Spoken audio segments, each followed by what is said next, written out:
jireenya addunyaa hunda tadhaayen waan kana hundaa wallahi ilaalan bahaan lamallee nattaatu lamallee bahaan nattaatu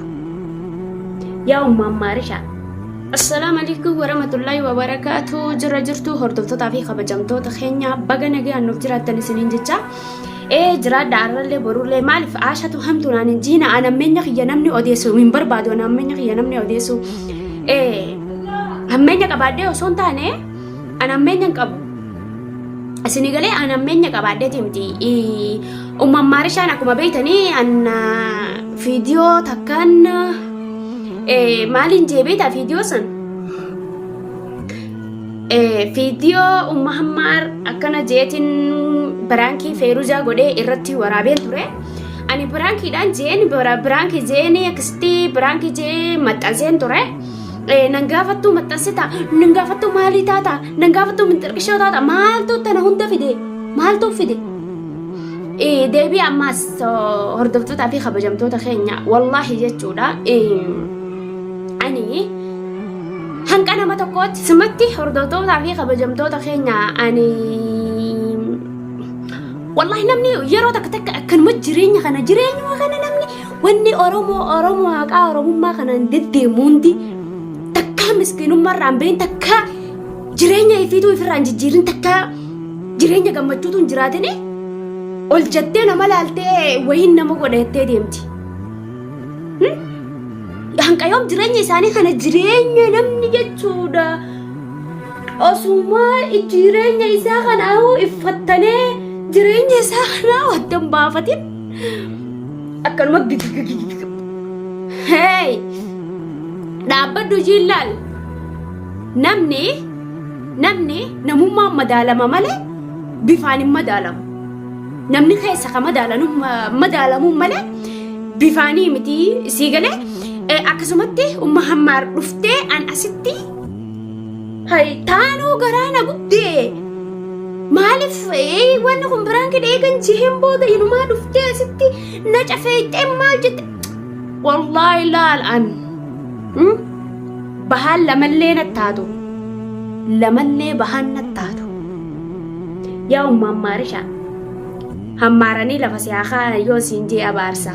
ummaan maar maalii miti ani tolaan wanta na dalage dhiifama jennaan namni dhiifama maaliif jettaa barbaada kiyya qabde barbaada kiyya qabaannaan kootu wallahi qaalittii tana dheetiin lib godhaan taanuu garaana gubu jirteemi akkaan dhee lafatti sii lib godhu barbaaddiin sa'aati qaalittiin tuni adabadhuutii taahaa ja'an anamma taanuu ta ibsaatu onne tana na oowwisteen jireenya namaa jireenyuman jiraadhu kanaawu jibbeen akkaatan itti jiraadhu wallaalee jiraachuu jira jireenya hanqaan jiraachuu jiru kanaawu ammoo ta biraa dhuftee gisee gubbaan naa dabaramte rabbii sanuume sodaadhaa mee namni akkamitti jiraata hoggaa kana wal godhe boo ani laal namni agartuu ijaatan agartanii agartuu ijaatana xiqqoo keessaa gurraattii san keessallee xiqqoo shoo takka jirtu gartanii milaal ta'iftu tana namni na kabaje akka gaaraatti ilaala nama nan kabanye hanga agartuu ija xiyya xiqqishoo tana agartee hagas takkatti isaan ilaalu isaanis hin madaalu adabadhuutii taayi ummaan maarishaa adabadhuutii taayi ansiifin galaa zalaal ilmaan keetirraa agabda ilmaan keetirraa wanna taata caljihiiti adabaan narraa taa'ii yoo adabaan hin teenye immoo sin garsiisa waan jireenyi ta'e antaanuu garaana gubu jirti deebitee gubbaan naa idaatuuf hin jirtus ammallee deebi'ee akkuma beekamu hordoftootaa fi kabajamtoota keenya anlaa namni jireenyi jireenya kiyya kana garteemi allubbuuti ya ifiiti yaafu if jibbeetiin jira lallubbuuti tan akka qabeetiin biraa baasuufadha innumaa mana hidhaa seenuu dhiisi jireenya kaanuu na jibbisiisu jira maal gooti asdi awoo adabu gorodda jaan qaalittii tana wallahi dheetiin garagalchee lafatti sii gombisa adabaan taa'ee jiin ijoollee tante keessa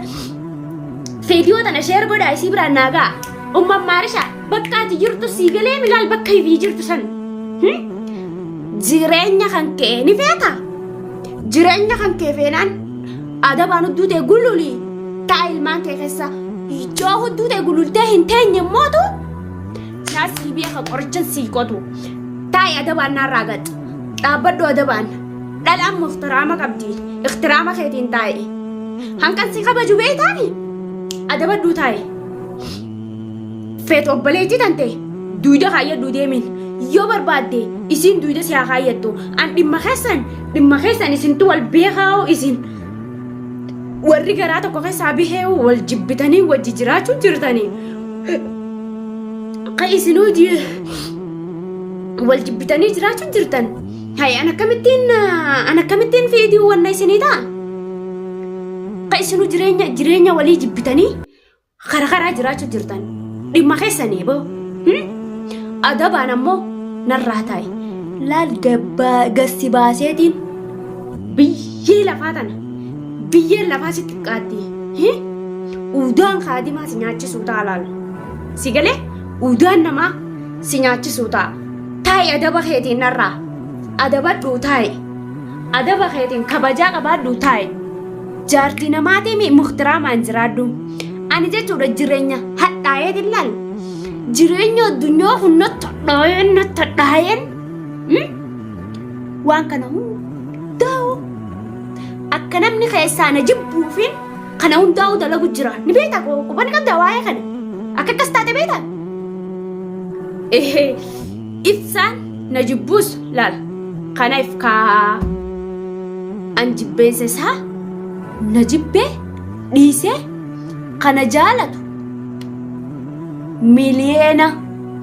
kakka kumaan lakkaa'amu kana laala zaban kana keessa dhiiraan nama jibba jechuu dhiisaa dhiisan nama dhiirafaa keessaafuu dhiiran nama jibbaa dhiisaa xurii qeensaa kanan nama hijaabuu dhiistee jirti maaliif bilaashittuu alattuu waan sanni godhatta waan ta'eef saniifuu dhaabbadhu yoo dhaabbatte uumaan maarishaadhaan naarraa jahaadha adaba isiitiin godhattee huddusii waliin marteechi teenyaan hin tuqu amma taakka gaafa san irraas kuteef irraas wanna dabreefis kana hundaa'u godheefiimi yoo adabaan taahuu baatte adabaan gattaahuu baatte ni gartagaa jireenyi kee waan ta'u agartuu ni qabda ijaadha waan jireenyi kee ta'u ifarkuu jiraatta ani jechuudha nama qumii takkarra sin keenya mammaar qumii takkarra ilkeetanaan na nyaata laalan akka kutadhee si darba wallaahi adabu goraduu narraa taa'i hay maali boo namni jireenya walii wal jubbisiisuun hoo jireenya jiraachuu dadhaban haa ifajjeessanii malee namni akkamiin haa ajjeessu ifiin jaan maaltu akkas jechuu fide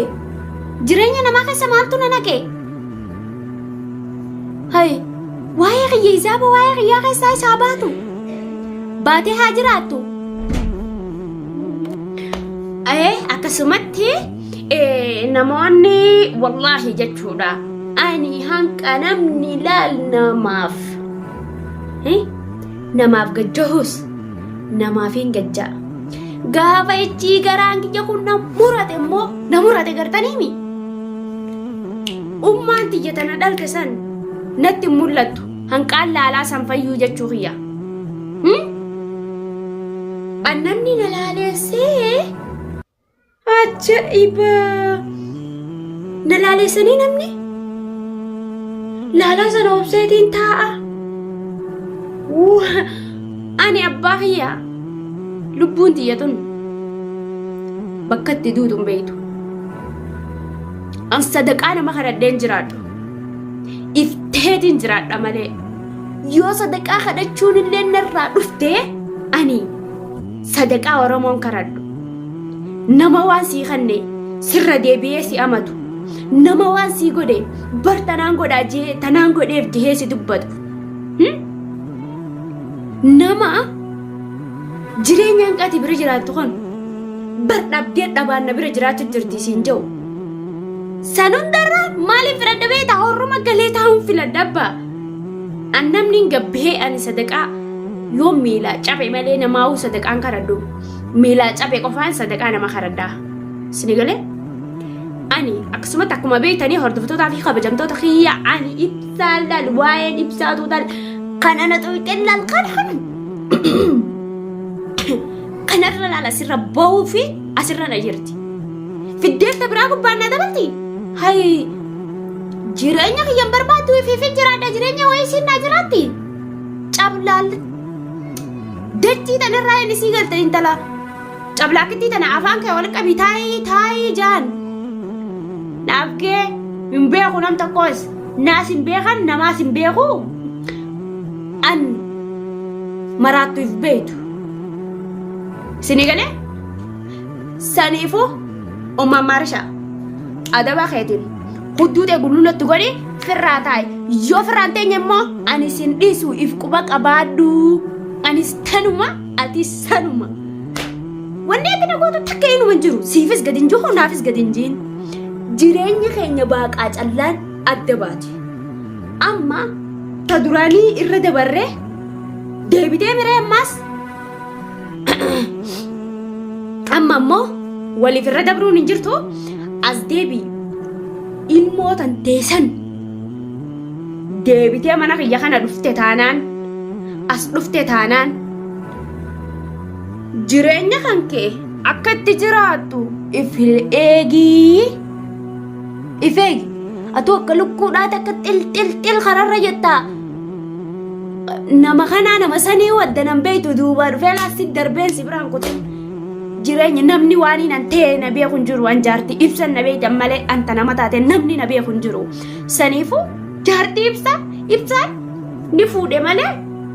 osoo warra isaaniitirraa fuudhe uggaasan warra keenyaan si beeka dawwalee gaafataa jechuudha warri yeroo takka namni saniifu addii isinii baati nama tokko jireenya kagizeeni fi akkana wal fuudhanii yoo waa balleessitee deemtellee bakki inni itti gaafatu hin jiru jechuudha yeroo takka tanaaf iftaatee jiraachuu jiraattaa beekadhu saniifu anamma namni na beeku sin jiru waan ta'eef bakka jiraattu